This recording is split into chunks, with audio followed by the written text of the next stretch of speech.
নমস্কার বন্ধুরা, আজ একটি নতুন প্রশ্ন নিয়ে আবার তোমাদের কাছে হাজির হলাম।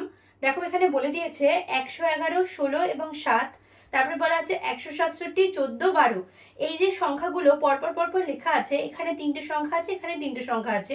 এই তিনটে সংখ্যা কোনো একটা লজিকে লেখা আছে। তো আমাদের সেম এই একই লজিকে কোন সংখ্যাগুলো আছে আমাদেরকে খুঁজে বার করতে হবে। তাহলে আমরা দেখি যে 111 এখানে একটা বড় সংখ্যা। তাহলে এখানে 16 আর 7কে যদি আমরা গুণ করি তাহলে দেখবো আমরা কত পাই।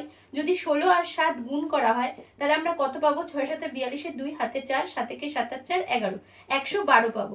দেখো এখানে ও সংখ্যাটা আছে 111, তার মানে এখান থেকে 1 বিয়োগ করা হয়েছে এবং 111 পাওয়া গেছে। দেখা যাক যে এই একই লজিকে পরের সংখ্যাটাও এসছে কিনা। 14 দিয়ে যদি আমরা 12কে গুণ করি কত পাবো? 4 12 48 এর 8 হাতে 4, 12কে 12 আর 4 16। দেখো আমরা একই লজিকে কিন্তু সংখ্যাটা পাচ্ছি। 168 থেকেও যদি 1 বাদ দিই তাহলে আমরা 167 পাবো। তার মানে বোঝা গেল কি, দ্বিতীয় এবং তৃতীয় সংখ্যার গুণফল থেকে যদি 1 বাদ দিই তাহলে আমরা প্রথম সংখ্যা পাবো। ঠিক একই রকম ভাবে এবার আমাদের অপশানগুলোকে দেখতে হবে যে কোন অপশানে এই লজিকে এটা মিলছে। দেখো যদি 9 আর 12 দ্বিতীয় আর তৃতীয় সংখ্যা আমরা গুণ করি তাহলে কত পাবো? 9 12 108। দেখো আমরা তৃতীয় সংখ্যা পেয়ে যাচ্ছি। তার মানে এখানে কিন্তু ওই একই লজিকে এই অঙ্কটা হচ্ছে না। তাহলে অপশান এ হবে না উত্তর।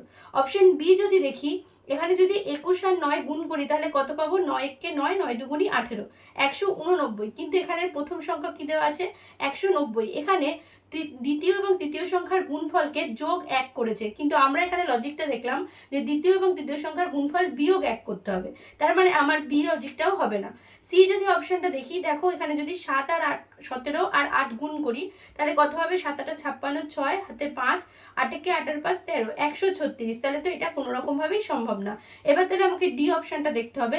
ডি অপশনে 12 আর 11 গুণ করতে হবে। কত হবে? 11 দুগুণী 22 এর 2 হাতে 2, 11 কে 11, 12 13, 132। দেখো এবার যদি 132 এর থেকে 1 বাদ দিই তাহলে আমরা 131 পাচ্ছি। তাহলে আমাদের এই একই লজিকে আমাদের একমাত্র অপশন ডিটা মিলছে। তাহলে অপশন ডি হবে কারেক্ট অ্যান্সার।